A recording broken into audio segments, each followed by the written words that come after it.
Bizarre. At least he knows who I am, right?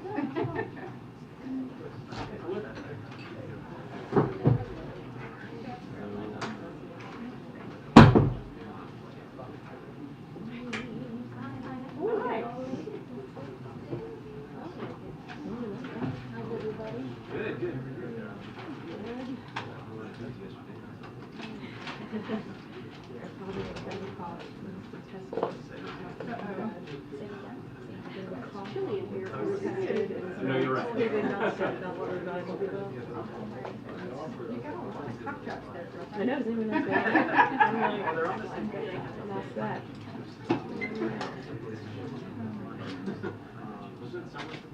Yeah, yeah. Oh, this is the winter we didn't get. Yeah. This is not winter. I know. I grew up in Ohio, that's fine. Me too. I grew up in Ohio, so if I never see snow again, that's okay. Are we going to do an all-women front row? Yes. Women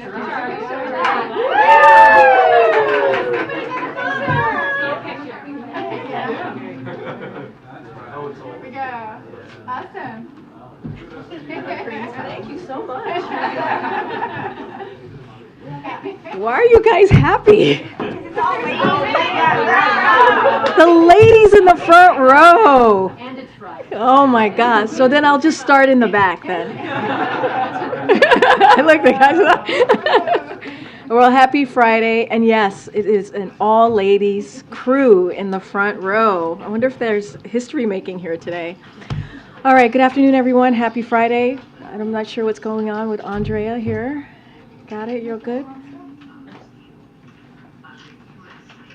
Somebody's got all I'm so sorry. Yeah, it's Andre. She's trying. She's trying, folks. All right.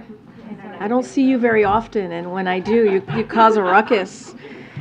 Okay, so today, President Biden awarded the Medal of Honor to a true hero of our nation, Colonel Paris Davis, for the gallantry he displayed at great personal risk that went above and beyond the call of duty during combat operations in Vietnam. You all heard President Biden tell Colonel Davis's story in powerful remarks, but I just want to say that Colonel Davis represents the best of America. Despite being wounded while leading his men in combat, he refused to leave the battlefield until all the members of his team were evacuated. His bravery and devotion to our country during this battle has been recognized before in the form of a Silver Star and a Purple Heart. But until today, he never received the recognition for his extraordinary acts and well-deserved recognition, obviously, which is a Medal of Honor. We are proud to welcome Colonel Davis to the White House today as a Medal of Honor recipient. Today, the Biden-Harris administration is announcing its 33rd Security Assistance Package for Ukraine using presidential drawdown authorities as we continue to surge weapons and equipment that Ukraine needs to defend itself against Russian aggression. This package includes more ammunition for U.S.-provided HIMARS and howitzers that Ukraine is using so effectively to defend itself, as well as ammunition for Bradley infantry fighting vehicles, armored vehicle launch bridges, and demolition munitions and equipment. The United States will continue to rally the world to support Ukraine. We have seen incredible commitment from our allies and partners and applaud the more than 50 countries, including Germany. As you all know, Germany's chancellor will be here at the White House momentarily, and that have come together to provide Ukraine with military assistance. These contributions are making a significant difference, enabling Ukraine to defend its sovereignty and territorial integrity. Russia alone could end this war today. If they wished, they could end this war today. Until they are willing to do so, we will continue to strengthen Ukrainians' military on the battlefield so that they will be in the strongest possible position at any future negotiation at the table. Now, before we go to questions, I have a little bit on the week ahead, and I'll lay that out for you. On Sunday, March 5th, the President will travel to Selma, Alabama, where he will commemorate the 58th anniversary of Bloody Sunday.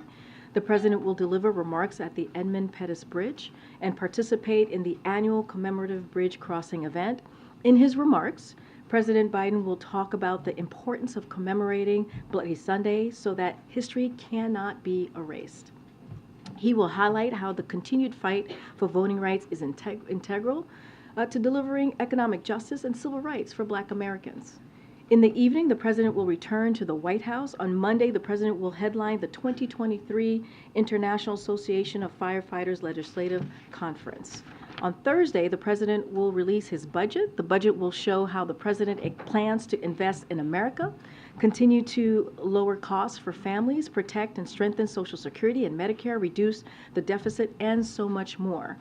We will have, of course, more details to share with all of you next week. On Friday, the President will welcome President Ursula von der Leyen of the European Commission to the White House. The leaders will review the strong cooperation between the United States and the European Union to support Ukraine as it defends its sovereignty and democracy, and to impose costs on Russia as for its aggression against Ukraine. They will also discuss U.S.-EU coordination to combat the climate crisis through investing in clean technology based on secure supply chains.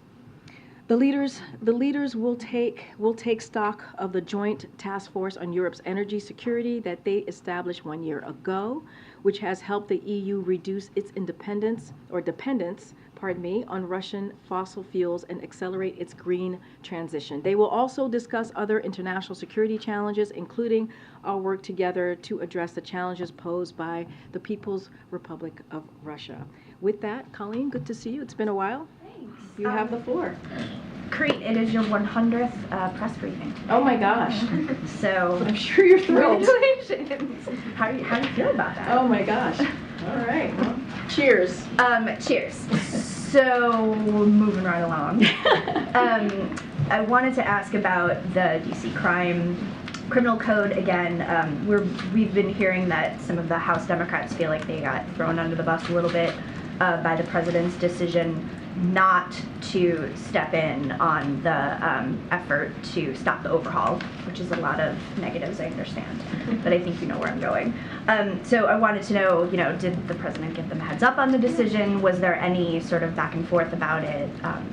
So first, let me just say that the White House notified the members at the House retreat, as you know, that was earlier this week, or it's still happening in Baltimore. So that's number one. Number two, I do want to lay out that the president and the administration has a very close relationship with House Democrats and Senate Democrats as well. We have worked together. The president has worked very well with the members on delivering bold, historic pieces of legislation in his first 2 years of an administration, and is very proud of the relationship that he has with them. And our teams are constantly in communication with them. And so I'll leave that there. This is a very strong, important relationship for all of us here, including the president. I also want to state that, look, the president supports DC statehood. That is something that you saw in his SAP for this particular DC crime bill. And if Congress sends him a bill making DC state, he'll always be sure to sign it, because he's been talking about that for the last 2 decades. But vetoing the bill headed to his desk now won't make DC a state. And so those are the things that the president has been very clear about when it comes to DC and their statehood.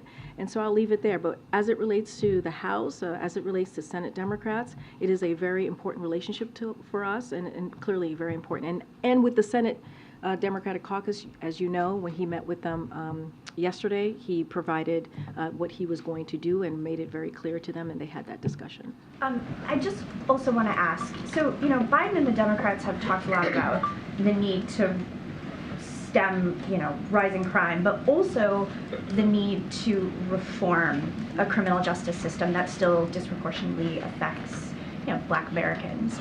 So why not engage in some sort of compromise, or why not let the DC bill, because, the mayor vetoed the criminal code, but she also proposed some changes that she thought would have made the system sort of better on the whole. So just want to be very clear here, and if you look at the DC bill itself, and I know that there was a little bit of I was asked a couple of questions of what else does it do besides armed carjacking, and I don't normally go line by line on legislation, especially legislation that we haven't introduced, but I did talk to the team, and we have a couple of things that I just want to lay out for all of you and on what the DC bill does. It reduces maximum penalties for offenses like murders and other homicides, armed home invasion burglaries, armed carjackings, as I mentioned, armed robberies, unlawful gun possession, and some sexual assault offenses. And so, look, the president has been very clear. We need to do more to reduce crime, to make communities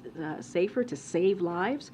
And that's why he put forth his Safer America plan that does just that we believe does exactly that.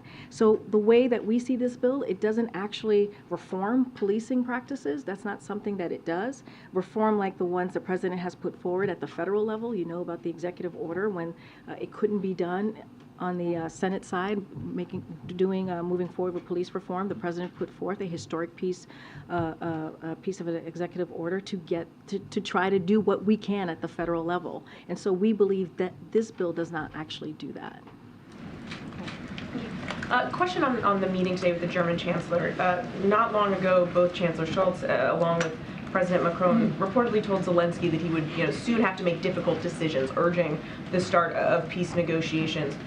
Does the president see that as a sign that the united front that he's worked so hard to maintain, maybe not that united that much longer? And how much does he see today's sit down as a chance to just urge Scholz to stay the course? So, look, the president is looking forward for a productive meeting with the German Chancellor. They first met. I don't know if some of you have been tracking this, but they first met when he became German Chancellor early last year, I believe on February 7th, soon after he clearly took office, and they met here at the White House. And over the past several years, they've seen each other at the margins of the G7, at the summit in Germany, at NATO, at the G20 summit, and have talked by phone regularly. And so this is clearly a relationship that has been growing over the last year.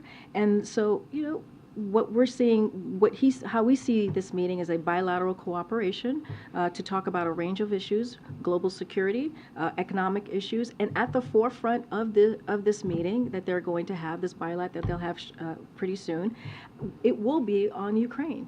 And that coordination is going to continue. You saw the president in Warsaw. You saw him in Kyiv.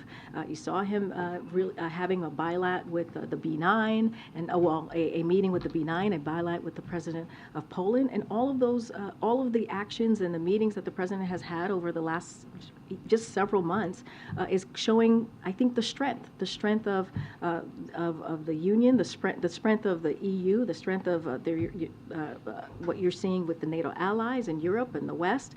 And so I think that's going to continue. We believe that's going to continue.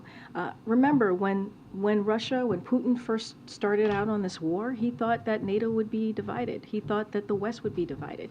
And we just have not seen that. If anything, we're seeing more coordination and more support for the people of Ukraine, for President Zelensky and the efforts that they're doing on the ground to defend their democracy. But you are seeing signs that the approach is starting to look a little bit different, right? You say over and over again here, the president says, nothing about Ukraine without Ukraine, and yet you do see some allies saying, it is time to get to the negotiating table. They're concerned that they'll be able to do this for as long as it takes, as the president says. So does that not spark concern and worry amongst the president? But look, Mary, we want this war to end. We do. We want this war to end. But it doesn't look like Russia is going to do that, right? And it is up to, they could end this war today, but they're not. And so what we're going to continue to do is support Ukraine the best way that we can. I just laid out a PDA, our 33rd drawdown since this war started, and we're going to continue to do that, continue to give them the support that they need on the ground. And look, you've heard President Zelensky talk about peace and wanting to move forward with peace, but at the same time, we have to make sure we strengthen their hand when those negotiations happen, that they are in a place of strength. And so that's what you're seeing from this president. That's what you're seeing from the allies across the globe. And you're going to see the president meeting with the German chancellor today. We're going to continue to show that that supportive front, that coordination. They're going to have that discussion. And you saw that last week when the president was in Eastern Europe.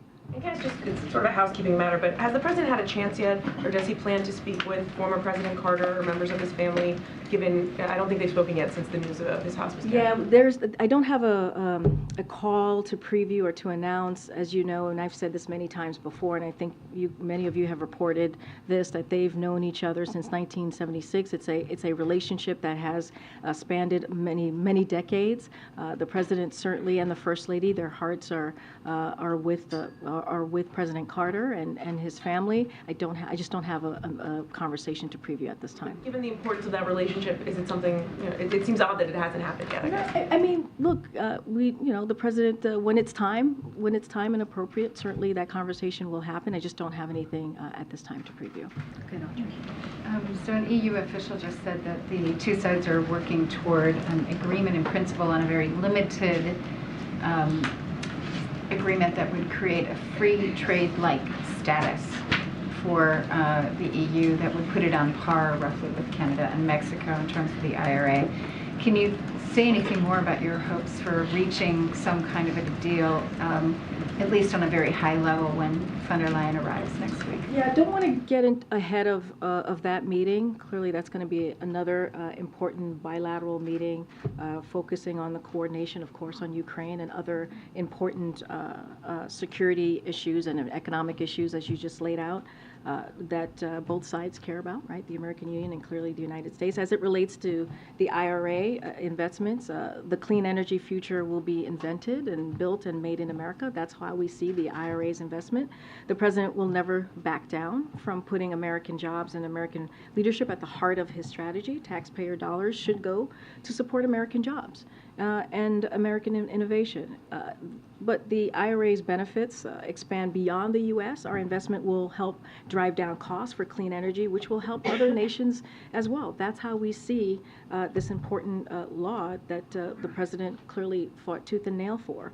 And it's going to go further and faster in building their own clean energy economies. I'm not going to, again, get ahead of a meeting that's going to happen next week. But the president and we have been very clear on how important we feel the Inflation Reduction Act is.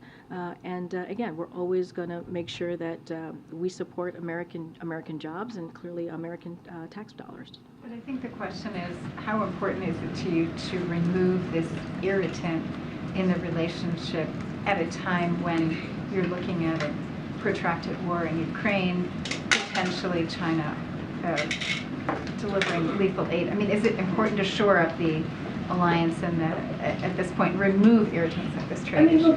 Look, clearly the relationship is important to this president. You have seen him across 2 years rebuild our relationship with our allies, something that was almost decimated in the last administration. We have a president who understands the importance of those types of foreign leadership relationships, who had them for many years before becoming president.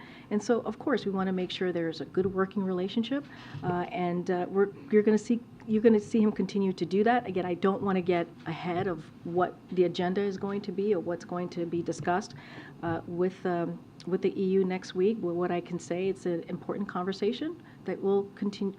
They will have. It'll focus on clearly Ukraine, that continued coordination and support for the Ukrainian people as they are bravely fighting for their democracy. And just one on the domestic front, on the budget, to what extent are you expecting the care economy and all those proposals that got removed from the previous pieces of legislation to come back? Will we see those items come back in one by one? So I'm not going to get ahead of the president's budget. It's going to be released next Thursday, March 9th. But clearly the president remains committed to fighting for paid leave and child care policies. That is something, clearly he fought very hard for it in the beginning of the year as we were trying to move forward. with that piece of legislation. And so, and we believe fighting for what I just mentioned, paid leave and child care, is going to help grow the economy. It's going to help give American families and Americans across the country a little bit of a breathing room. But again, I'm just not going to get ahead of the president's budget that will be out next week. Thanks, Karine. Just following up on Colleen's question on the DC crime bill, the House Democrats who are expressing anger and frustration, they are in part saying that they wish they had known sooner what the president's position would be. As you know, a whole bunch of House Democrats already voted against the bill. Why didn't the White House make this position clear before that vote had taken place in the House? So look, when we put out the SAP, I think it was around the State of the Union, I think that's when the SAP came out, we were very clear on where the president was, which is making sure that he continues his commitment to DC statehood. And that's what you saw in that SAP, in that support for DC statehood. And at the time, you know, many times, even earlier this week, many of you were asking me, I think your colleague was asking me which direction the president was going to go. And he never made that clear in that SAP. And I think as it was becoming, we always let the process in Congress go through, right? Whatever mechanism they take, however it moves forward. So we're always very clear and careful about that. But as it now looks like it was going to come to his desk, we wanted to communicate where we were going to go. We wanted to communicate how the president was going to move forward with this particular bill, and we did, and we laid that out. We're explaining that now why he is moving forward in that way, and the White House and congressional Democrats, as we have known, have come together on many different things to deliver for the American people, and the president wants to continue to do so. I guess, you know, the president supports DC statehood. He's been clear about that, but he's not going to veto this bill from Congress, which does amount to Congress sort of meddling in DC's own governance, right? So how do you square that circle? Both things can't be true. No, we believe both things can be true. Look, right now, DC is not a state. This is coming to the president, right? This is something that's coming to his desk, and he has to take action. I just laid out a moment ago to Colleen why we felt that this bill doesn't actually deal with police reform. This president has been someone for many years, many decades, who has always put the safety of American families, certainly across the country, first. That's why he put together his Safer America plan that lays out 100,000 cops in communities to work with communities to make sure that communities feel safe. The cops plan, that is something that the president started as senator. It's actually a policy that Republicans want to not fund and take away an option to make communities safe. So this is something that the president cares about very strongly. And the way that we see it is that this is coming to the president's desk. This is not a legislation that he put forward. DC is not yet a state, even though he supports DC statehood. And he had to make a decision. Look, again, we let the process move forward in Congress, and we felt this was the time to make that decision. I just had a quick follow-up on East Palestine. Senator Manchin said this week that the president visiting there would give confidence to the residents. Obviously, I know you guys haven't announced anything, no plans right now for him to go there, but do you think it could make a difference for the president to go, even if all that accomplished was to give some sort of reassurance to many of the residents there who are still very worried and upset about what happened? Look, I believe you heard from the president just yesterday, who said that he's planning to go there at some point. What he's going to do is when that happens, we're going to coordinate with state and local officials to make that trip occur. Look, what the president has been focused on is making sure that we make the community, the people in East Palestine, whole again, to make sure that they get what they need to feel safe, to make sure that they feel like their community is healthy again. That's why that's why we made sure that the air is safe, right? That's why we made sure the water is safe. But he understands how the community feels about what happened and what occurred in their in their community these past couple of weeks. That's why HHS, FEMA, DOT, EPA have been on the ground, and it's been a multi-agency effort to make sure that they get what they need, to make sure that they have that safe air, that safe water, as I just mentioned. And the last part of that is we're going to make sure that Norfolk, Suffolk is held to account for the mess that they created. And that's what you're seeing. You've seen the EPA administrator. He was just there for a third time.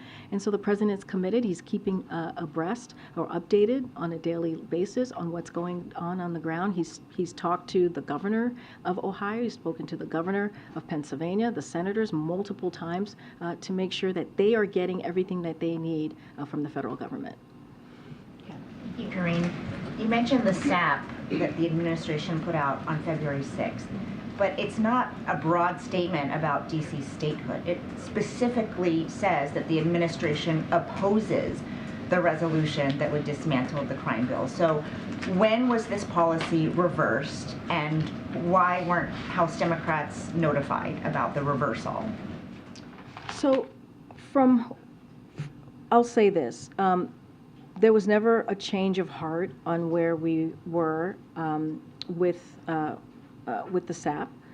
The SAP, the way that it's laid out, speaks to the president supporting DC statehood. That is where we were. That's what we were at the time. Wanted to make sure that we again lifted up where the president has been for the past decades, making sure that DC, fighting for DC to become a state. And we actually say in the SAP that if Congress wants to move forward in that way, we should pass H.R. 51, make DC the 51 state.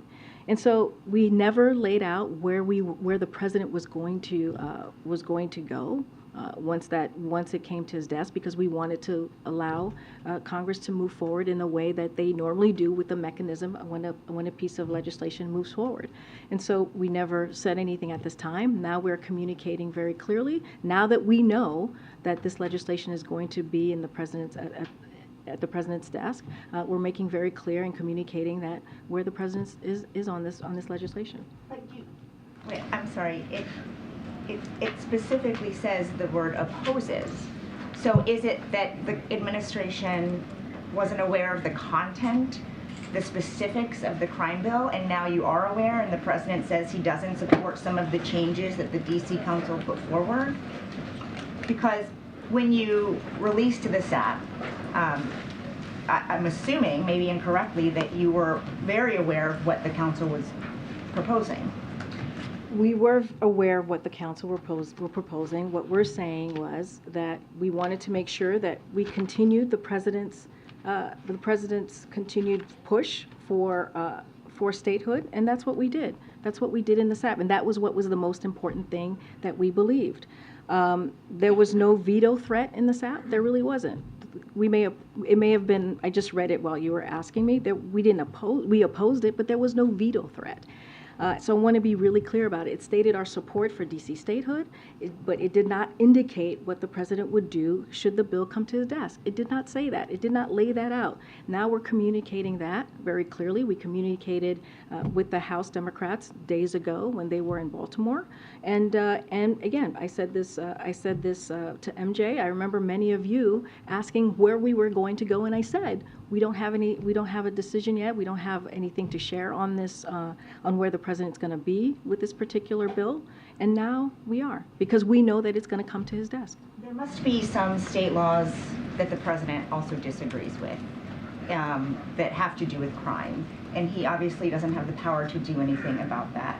I'm trying to square his decision to use his power to do something in DC while he's also saying, the federal government, should allow them to be their own state. Because DC is not a state.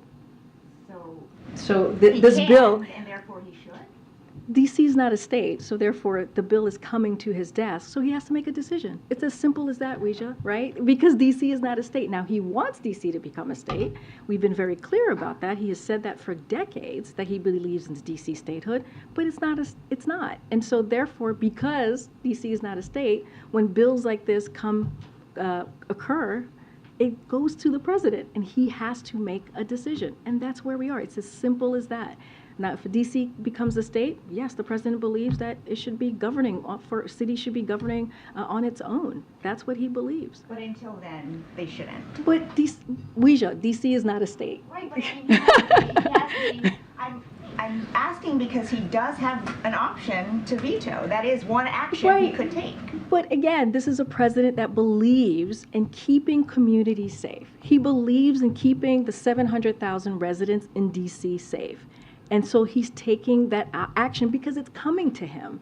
We didn't put this legislation forth. This is not our legislation. This is a legislation that is coming before the President of the United States because DC is not a state. It's just not. So he has to make a decision. So he's going to make a decision that will help the residents of DC, that will deliver for the residents of DC. And it's as simple as that. Thank you. I'm seeing two perhaps parallels here in the discussion about the SAP, which is the Statement of Administration Policy. Isn't it really boiling down to there was one train here that was saying that the administration opposed this, and then really when the recognition takes place, that this would make the president look anti-tough on crime, that the wheels stopped, and now you have a new position. Isn't that really what happened here? What I can tell you what happened is that there was no change of heart. Yes, in the language, I just read it read it again as Weijia was asking her question. There was the word oppose, but we never indicated, which is not unusual. It is not unusual for a SAP for the president to not indicate if he will veto or if he will sign. It is not unusual to do that. Now that we know that it's going to come to his desk, we're communicating that very clearly. The president communicated that with all of you yesterday. And so now we have made a decision of where we're going to go with this particular piece of legislation.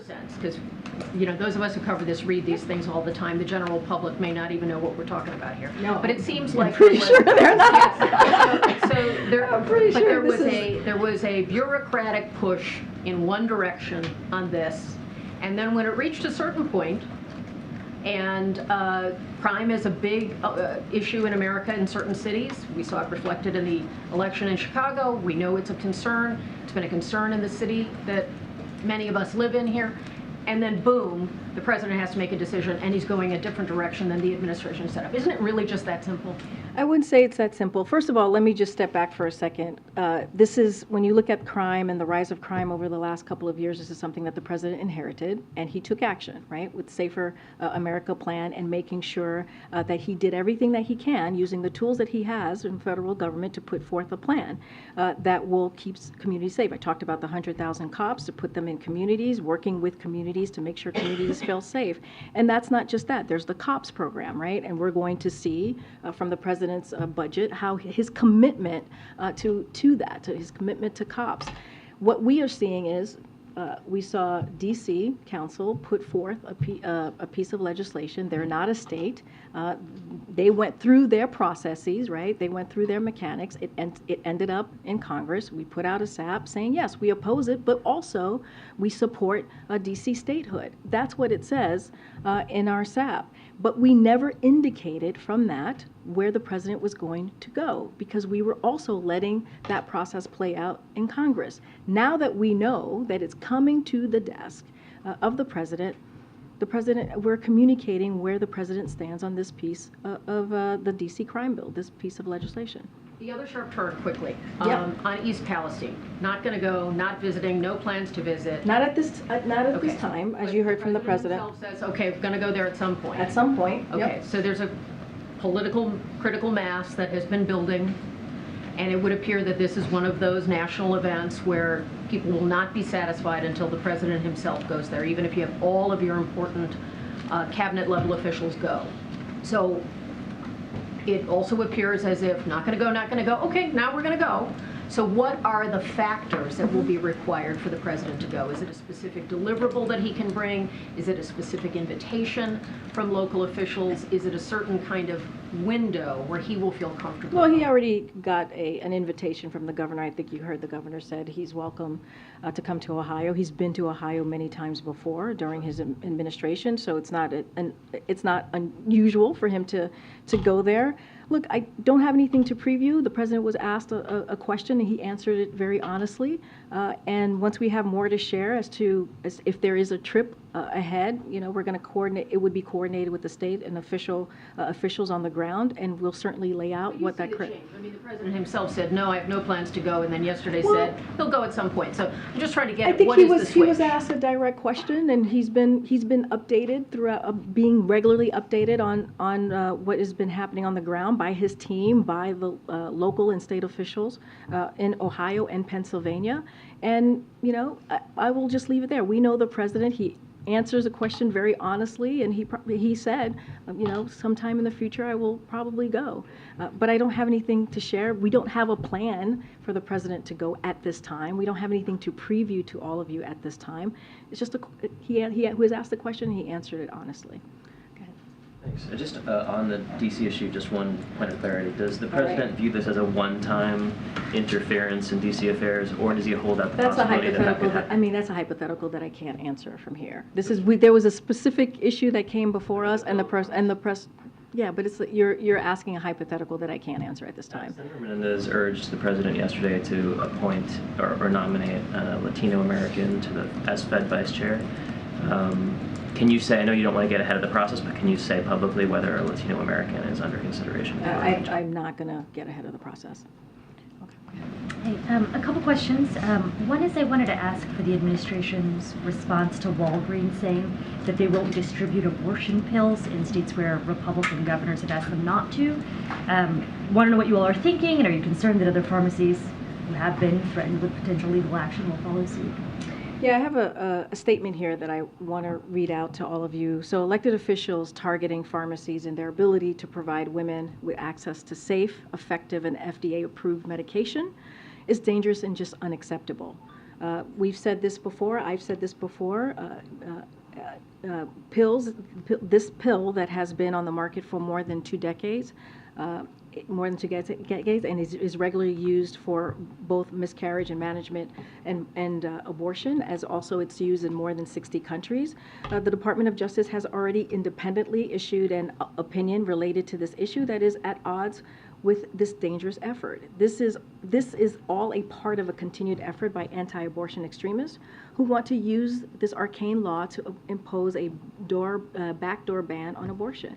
The administration will continue to stand by the FDA's expert judgment in approving and regulating medications, and in the face of barriers to access and concerns about safety of patients, healthcare providers, and pharmacists, we will continue to support access to this critical medication within the limits of the law, which is why the president issued his January recent presidential memorandum that aims to preserve continued access to a safe drug that, and will emphasize again, is used for miscarriage management and abortion. So that is what we wanted to say on the Walgreens front. So it sounds like you all think it's dangerous. Are there any sort of mechanisms that you see for continuing to provide access in those cases? Has the White House been in touch, or the administration been in touch with Walgreens? I mean, it's a huge pharmacy throughout much of the country. No, totally. I totally understand, which is why we're saying this is unfortunately unacceptable and dangerous. Look, the Department of Justice is independently issued an opinion related to this. I'm not going to get ahead of that, or I'll just, make sure, refer you to that, but I'm just not going to have anything more than what I just laid out. Shifting gears totally, I wanted to ask you about inflation. The Fed said today, actually, in its semi-annual report to Congress, it suggested that more rate hikes would be needed to curb inflation. And I know you all have been fairly confident that inflation is slowing and that this would all lead to a soft landing. I'm curious if you all still feel that a soft landing is possible, and if so, can you help me understand why you are so confident in that assessment? And we have said that there's going to be it's going to go into a steady and stable growth, and sometimes there'll be some up and downs, right? We have been very clear about that. I think the last Brian Deese's last briefing, he actually laid that out for all of you. Look, the way that we see it, and the reason why we feel very confident in this, is that the president's economic agenda, the way that we see it, and others have as well, is that it's making progress to bring inflation down. You have inflation that's down by 30% from last summer, but we always understand that there's more work to do. And we also understand that the way that we got here is because of COVID-19. It's because of Russia's war against Ukraine. All of those things have disrupted global energy, food supplies, and caused inflation to spike around the world. But the president's going to continue to do everything that he can to lower costs. You're going to see his March 9th budget in less than a week at this point. We helped to lower gas prices by $1.60. It is now by $1.60 a gallon from its peak from Putin's war.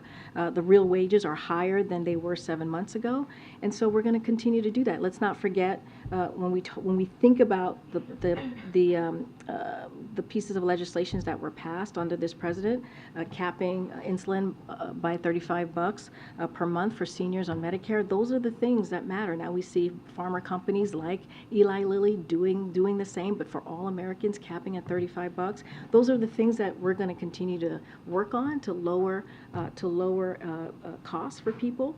And so again, you're going to see the president's budget next week. But the data shows us how inflation has been moderating over the last 6 months, and we think that's important to speak to.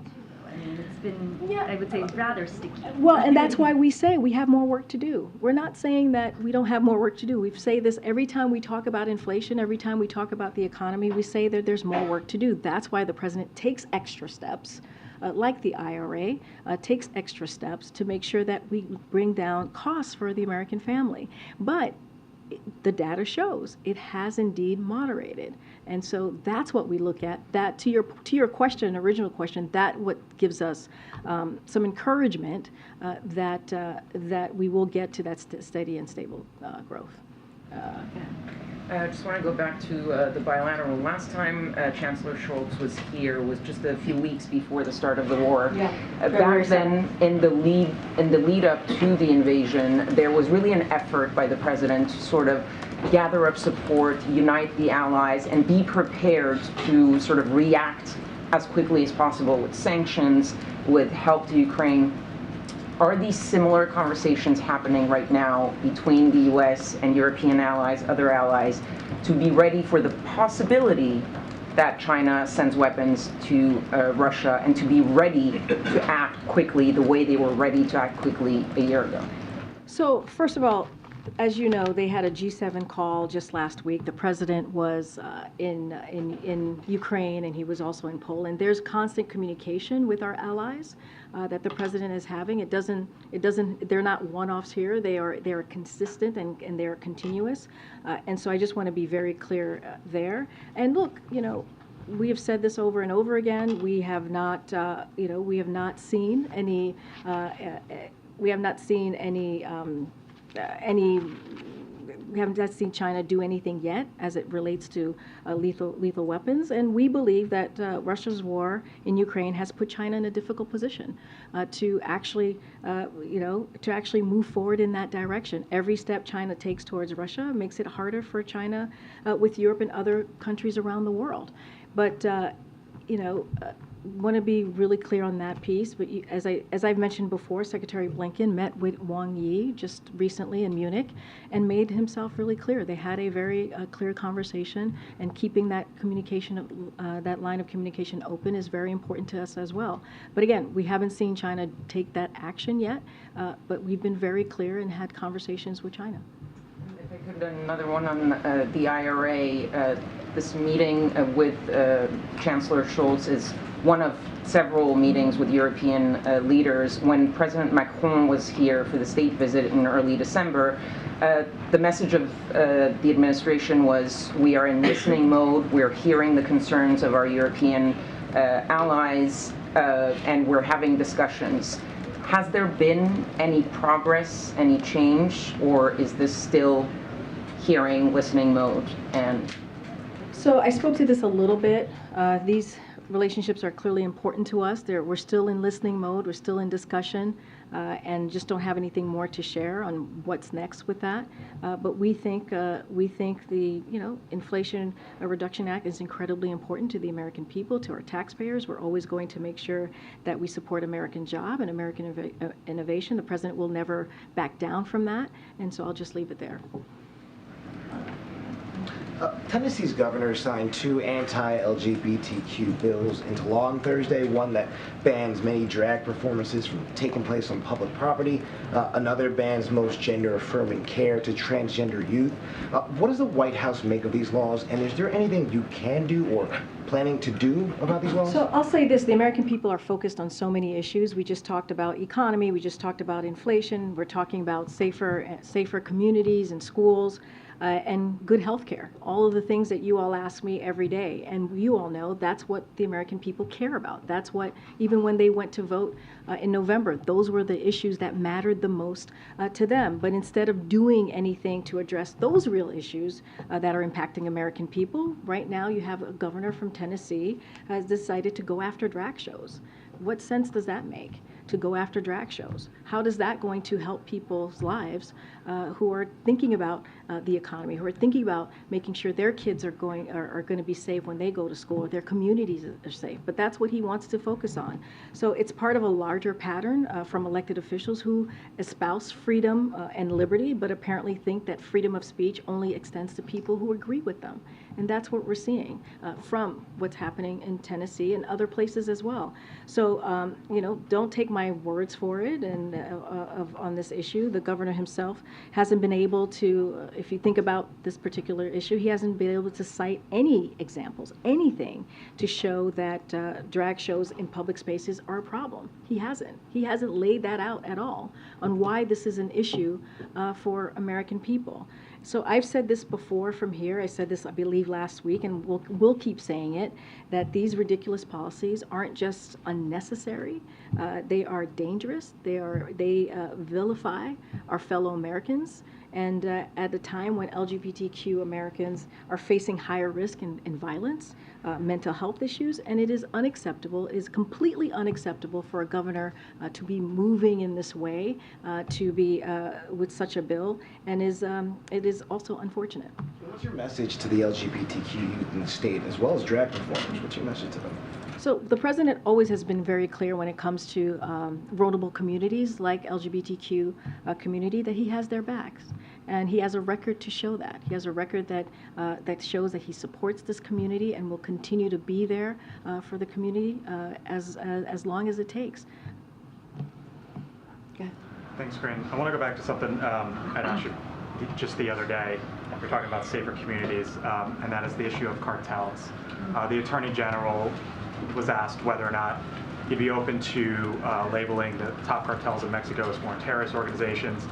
He said he didn't oppose the idea. Just yesterday, Bill Barr, his predecessor, Merrick Garland's predecessor, went a bit further, saying that the U.S. should have a military presence inside Mexico.